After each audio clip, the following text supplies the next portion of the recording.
This year's International Holocaust Remembrance Day is our first without Elie Wiesel. Even as we feel his absence, we are more grateful than ever for his gift to us, his words, one of his most important and meaningful works. And we are gathered here in this extraordinary location at the tip of Manhattan because the Museum of Jewish Heritage is New York's contribution to the global responsibility to never forget. On this day and every day, the museum shares the voices of those who perished.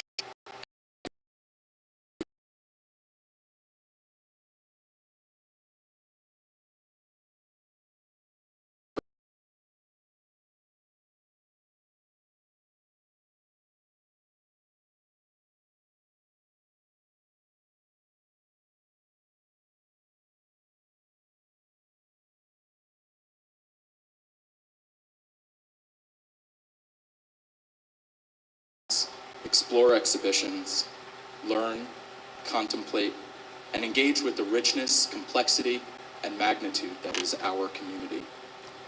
You will find that while stories and artifacts are core to who we are, even more important is the opportunity to work alongside Holocaust survivors, each willing to help us educate and empower hundreds of thousands of children and adults understand that ignorance comes before hatred and intent.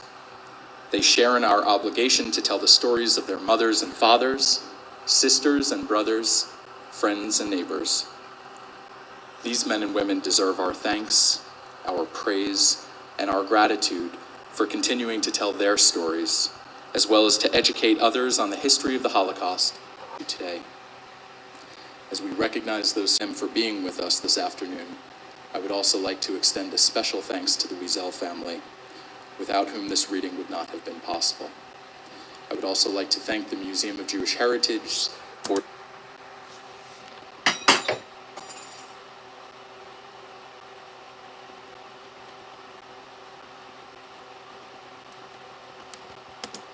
the advocate for good, for decency, for fairness, and justice.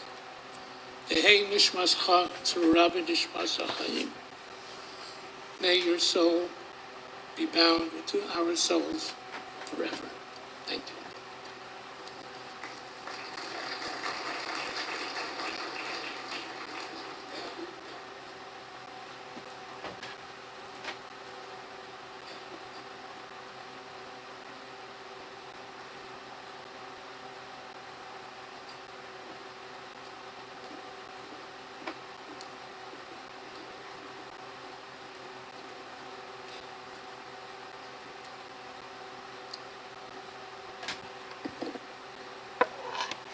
They called him Moshe the Beetle, as if his entire life he had never had a surname.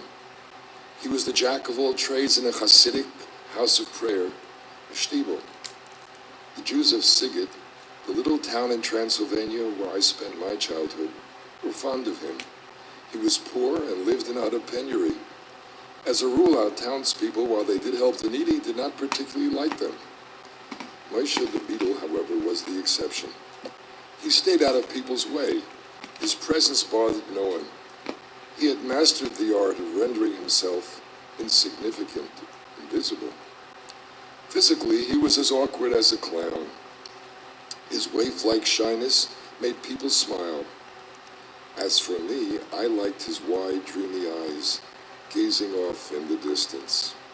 He spoke little, he sang, or rather he chanted, and the few snatches I caught here and there spoke of divine suffering, of the Shekhinah in exile, where according to Kabbalah it awaits its redemption linked to that of man. I met him in 1941. I was almost 13 and deeply observant. By day I studied Talmud, and by night I would run to the synagogue to weep over the destruction of the temple. One day I asked my father to find me a master who could guide me in my studies of Kabbalah. You are too young for that.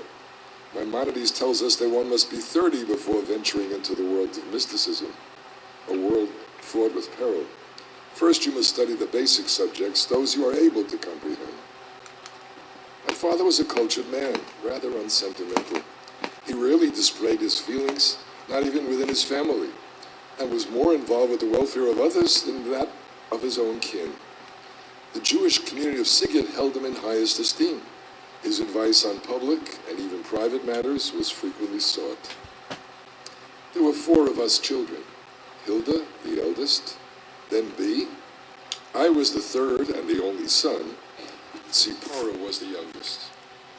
My parents ran a store. Hilda and B helped with the work. As for me, my place was in the house of study, or so they said. There are no Kabbalists in Sighet, my father would often tell me.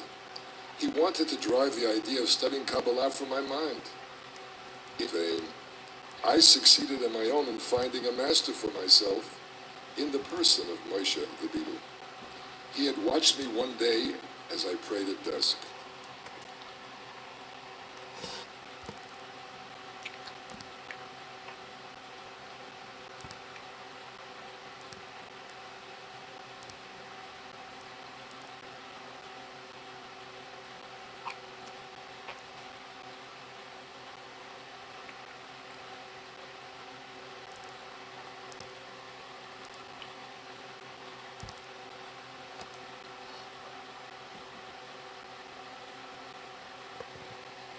Why do you cry when you pray? He asked, as though he knew me well. I don't know, I answered, troubled. I had never asked myself that question. I cried because something inside me felt the need to cry. That was all I knew. Why do you pray? He asked after a moment. Why did I pray? Strange question. Why did I live? Why did I breathe? I don't know, I told him, even more troubled than ill at ease. I don't know. From that day on, I saw him often. He explained to me with great emphasis that every question possessed a power that was lost in the answer. Man comes closer to God through the questions that he asks him, he liked to say. Therein lies true dialogue. Man asks, and God replies. But we don't understand his replies. We cannot understand them, because they dwell in the depths of our souls and remain there until we die. The real answers, Eliezer, you will find only within yourself. And why do you pray, Moshe? I asked him. I pray to the God within me for the strength to ask him the real questions. We spoke that way almost every evening, remaining in the synagogue long after the faithful had gone, sitting in the semi-darkness where only a few half-burned candles provided a flickering light.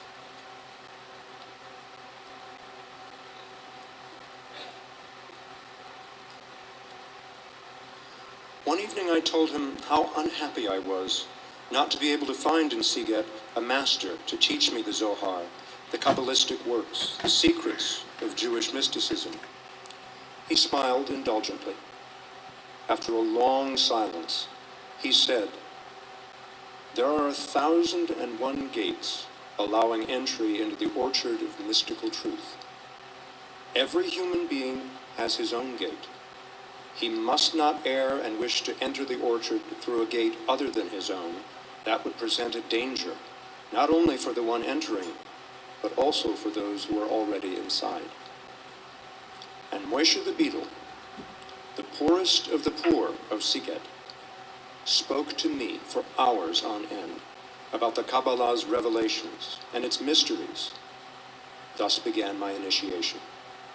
Together we would read over and over again the same page of the Zohar, not to learn it by heart, but to discover within the very essence of divinity.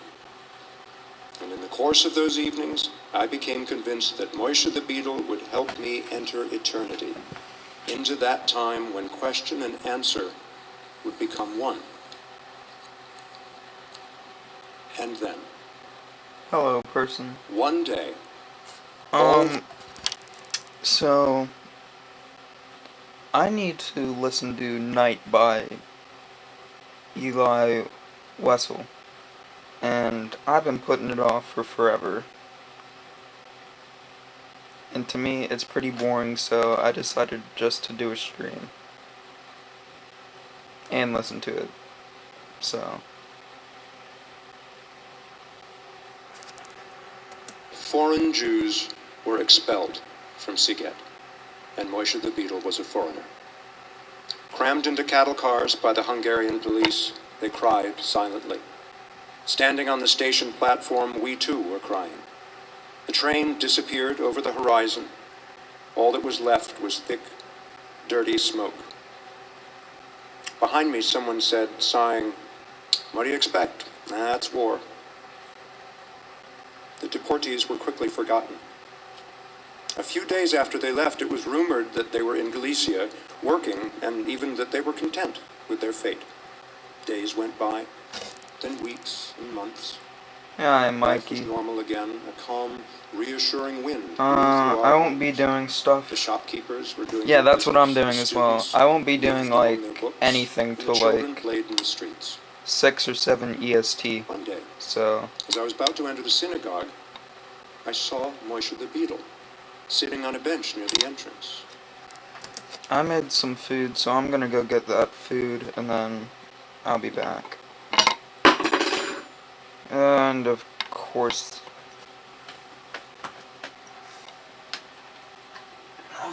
the Beyblade falls. Alright, and I'm doing schoolwork as well, so.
Listen to a video that's 4 hours long.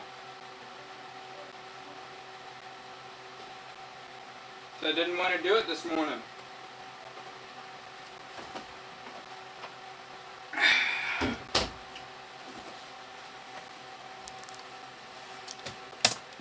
He told me what had happened to him and his companions. The train with the deportees had crossed the Hungarian border and once in Polish territory had been taken over by the Gestapo. The train had stopped. The Jews were ordered to get off and onto waiting trucks. The trucks headed toward a forest. There, everybody was ordered to get out. They were forced to dig huge trenches. When they had finished their work, the men from the Gestapo began Can't theirs. imagine what it had to be Without like passion in or haste, the World they War shot II the and prisoners. those They concentration were forced camps. to approach the trench one by Horrible one things. and offer their Horrible. necks. Infants were tossed into the air and used as targets for the machine guns. This took place in the Galician forest near Kolomai. How had he, Moishe the beetle, been able to escape? By a miracle. He was wounded in the leg and left for dead.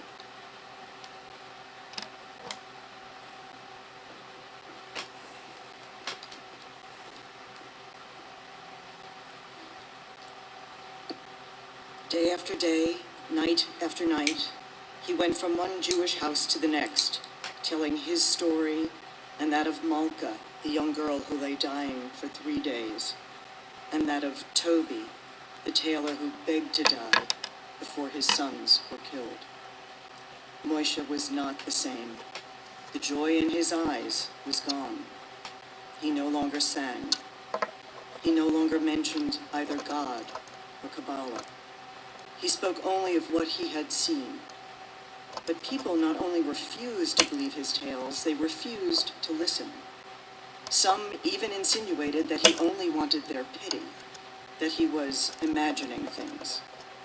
Others flatly said he had gone mad. As for Moishe, he wept and pleaded. Jews, listen to me. That's all I ask of you. No money, no pity. Just listen to me. He kept shouting in synagogue between prayer at dusk and the evening prayer. Even I did not believe him.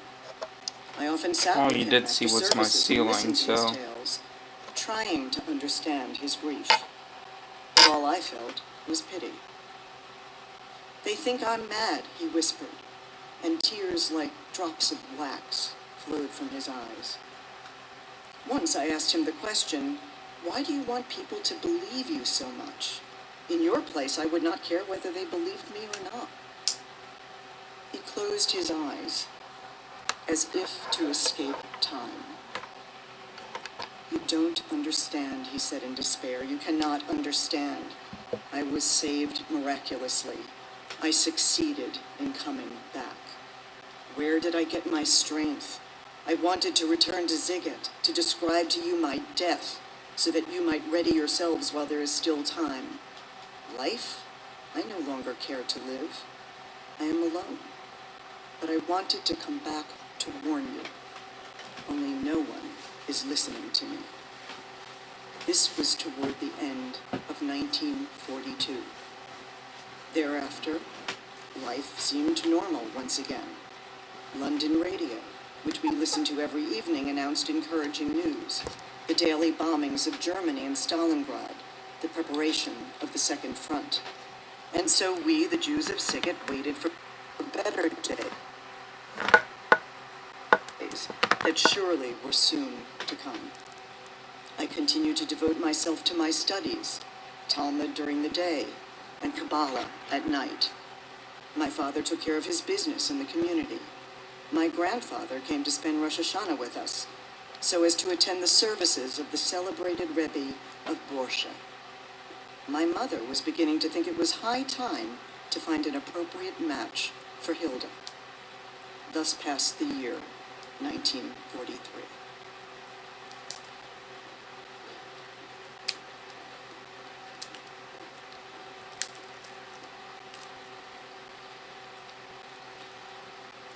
Frühling 1944.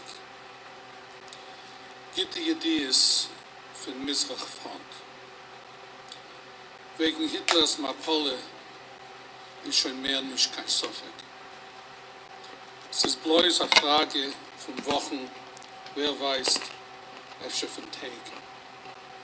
Menschen haben gesagt, die heute Armee marschieren vor uns. Hitler wird nicht beweisen, Schlechts zu tun, a viele wenn wird werden.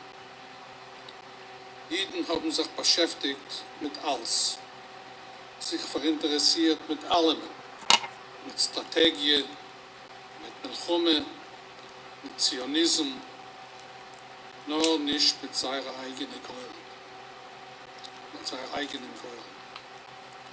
A viele Moschele, der kleine Moschele, der kleine Dare Moschele ist an Schwiegen geworden.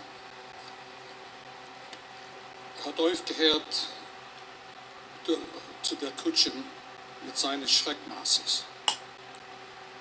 Pflegt sich herumdrehen in Besametrisch mit herabgelassenen Augen. Gleich wollte nicht gewollt sich ziehen zu der Leichtsinnigkeit von seinem Freund. Dort dämmelt ist möglich gewesen zu kaufen die Zertifikaten für Geld. In Eule sein, kein Eretz Yisroel. Hab ich sich gebeten beim Futter, soll verkaufen als, liquidieren als und fuhren. Seine Hände, ich bin sie alt, mein Sohn. Sie alt. Zu viele Keuches reingetan in jetzigen Essig. Schwer umzuheben, ein neues Leben, in eine neue Medina. Bauen ein neues Heim in ein Wartland. Bald hat der Radio gemolden, Asam in Jedea. Die faschistische Partei hat verhabt die Macht in Budapest. Auch die Miklos ist gewähnt zu nominieren als Premierminister ein Faschist. Ist mir schon geworden ein bisschen unruhig. Das schmeckt nicht mit kein Gittepsieres. Budapester Jiden leben in Pachat. Antisemitische Inzidenten in der jüdischen Gas und in der Bahn. Jeden in Siget haben sich getreist. Die Deutschen wollen mit Stamme verbleiben in der Hauptstadt, zulieb strategische politische Sibis. Zu uns wollen sei nicht dagein. Es sind nicht durchgegangen, kein 3 Tage, und deutsche Motozyklen und Autos haben sich bewiesen in die Gassen von Siget.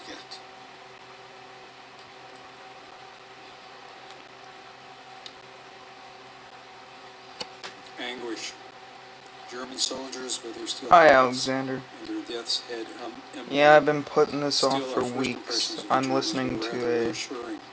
The audiobook officers that were my billeted in school private school homes needs me to listen living in to. Jewish homes. Their attitude toward their host was distant but polite. They never demanded the impossible, made no offensive remarks, and sometimes even smiled at the lady of the house. A German officer lodged in the Khan's house across the street from us.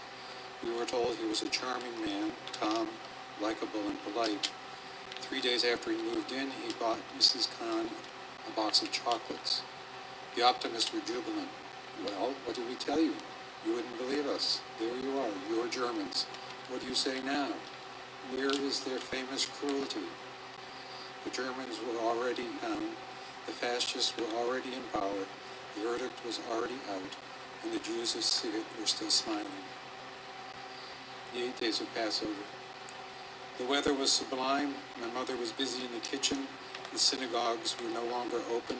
People gathered in private homes. No need to provoke the Germans. Almost every rabbi's home became a house of prayer. We drank, we ate, we sang. The Bible commands us to rejoice during the 8 days of celebration, but our hearts were not in it. We wished the holiday would end so as not to have to pretend. On the 7th day of Passover, the curtain finally rose. The Germans arrested the leaders of the Jewish community. From that moment on, everything happened very quickly. The race toward death had begun. First edict, Jews were prohibited from leaving their residences for 3 days under penalty of death. Moshe the beetle came running to our house. "I warned you," he shouted, and left without waiting for a response. The same day, the Hungarian police burst into every Jewish home in town. A Jew was henceforth forbidden to own gold, jewelry, or any valuables. Everything had to be handed over to the authorities under penalty of death. My father went down to the cellar and buried our savings. As for my mother, she went on tending to the many chores in the house. Sometimes she would stop and gaze at us in silence. 3 days later, a new decree: every Jew had to wear a yellow star. Some prominent members of the community came to consult with my father, who had connections at the upper levels of the Hungarian police. They wanted to know what he thought of the situation. My father's view was that it was not all bleak, but perhaps he just did not want to discourage the others to throw salt on their wounds. The yellow star, so what? It's not lethal. Poor father. Of what then did you die? But new edicts were already being issued. We no longer had the right to frequent restaurants or cafes, to travel by rail, to attend synagogue, to be on the streets after 6 o'clock in the evening. Then came the ghettos.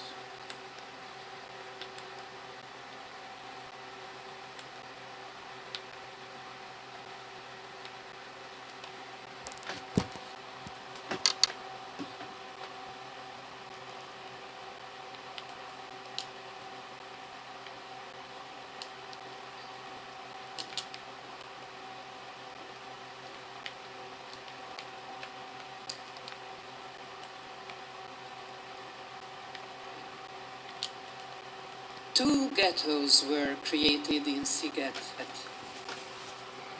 A large one in the center of town occupied 4 streets, and another smaller one extended over several alleyways on the outskirts of town. The street we lived on, Serpent Street, was in the first ghetto. We therefore could remain in our house. But as it occupied a corner, the windows facing the street outside the ghetto had to be sealed. We gave some of our rooms to relatives who had been driven out of their homes. Little by little, life returned to normal.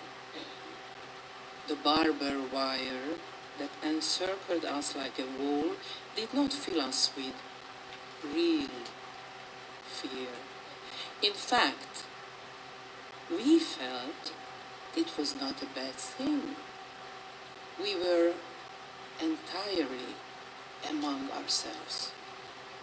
A small Jewish republic. A Jewish council was appointed, as well as a Jewish police force, a welfare agency, a labor committee, a healthy agency, a whole governmental apparatus. People thought this was a good thing. We would no longer have to look at all those hostile faces, endure those hate-filled stars. No more fear. No more anguish. We would live among Jews, among brothers. Of course, there still were unpleasant moments. Every day the Germans came looking for men to load coal into the military trains. Volunteers for this kind of work were few. But apart from that, the atmosphere was oddly peaceful and reassuring. Most people thought that we would remain in the ghetto until the end of the war, until the arrival of the Red Army. Afterwards, everything would be as before. The ghetto was not ruled by neither German nor Jew. It was ruled by delusion.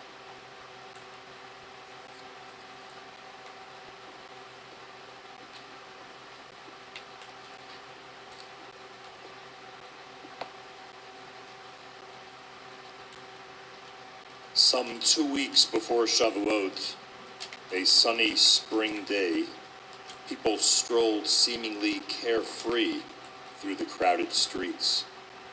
They exchanged cheerful greetings. Children played games, rolling hazelnuts on the sidewalks. Some schoolmates and I were in Ezra Malik's garden studying a Talmudic treatise. Night fell. Some 20 people had gathered in our courtyard. My father was sharing some anecdotes and holding forth on his opinion of the situation. He was a good storyteller. Suddenly, the gate opened, and Stern, a former shopkeeper who now was a policeman, entered and took my father aside. Despite the growing darkness, I could see my father turn pale. "What's wrong?" we asked. "I don't know. I have been summoned to a special meeting of the council. Something must have happened." The story he had interrupted would remain unfinished. "I'm going right now," he said. "I'll return as soon as possible. I'll tell you everything. Wait for me." We were ready to wait as long as necessary. The courtyard turned into something like an antechamber to an operating room. We stood waiting for the door to open. Neighbors, hearing the rumors, had joined us. We stared at our watches. Time had slowed down. What was the meaning of such a long session? "I have a bad feeling," said my mother. "This afternoon I saw new faces in the ghetto. 2 German officers. I believe they were Gestapo. Since we've been here, we have not seen a single officer." It was close to midnight. Nobody felt like going to sleep, though some people briefly went to check on their homes. Others left, but asked to be called as soon as my father returned. At last, the door opened, and he appeared. His face was drained of color. He was quickly surrounded. Tell us what's happening. Say something." At that moment, we were so anxious to hear something encouraging, a few words telling us that there was nothing to worry about, that the meeting had been routine, just a review of welfare and health problems. But one glance at my father's face left no doubt. "The news is terrible," he said at last, and then one word: transports. The ghetto was to be liquidated entirely. Departures were to take place street by street starting the next day. We wanted to know everything, every detail. We were stunned, yet we wanted to fully absorb the bitter news.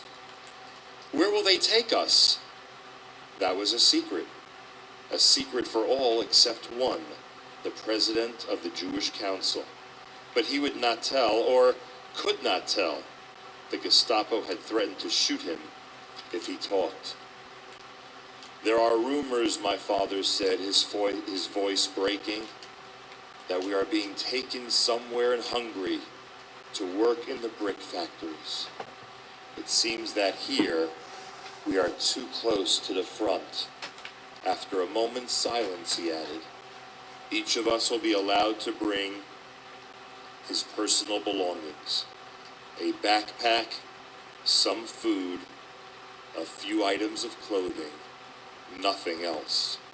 Again, heavy silence. "Go and wake the neighbors," said my father. "They must get ready."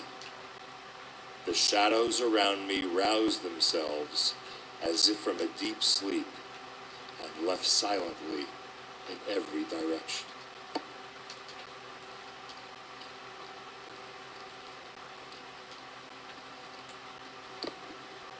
For a moment, we remained alone. Suddenly, Batya Reich, a relative who lived with us, entered the room. Someone is knocking at the sealed window, the one that faces outside." It was only after the war that I found out who had knocked that night. It was an inspector of the Hungarian police, a friend of my father's. Before we entered the ghetto, he told us, "Don't worry. I will warn you if there is danger." Had he been able to speak to us that night, we might still have been able to flee. But by the time we succeeded in opening the window, it was too late. There was nobody outside. The ghetto was awake. One after the other, the lights were going on behind the windows. I went into the house of one of my father's friends.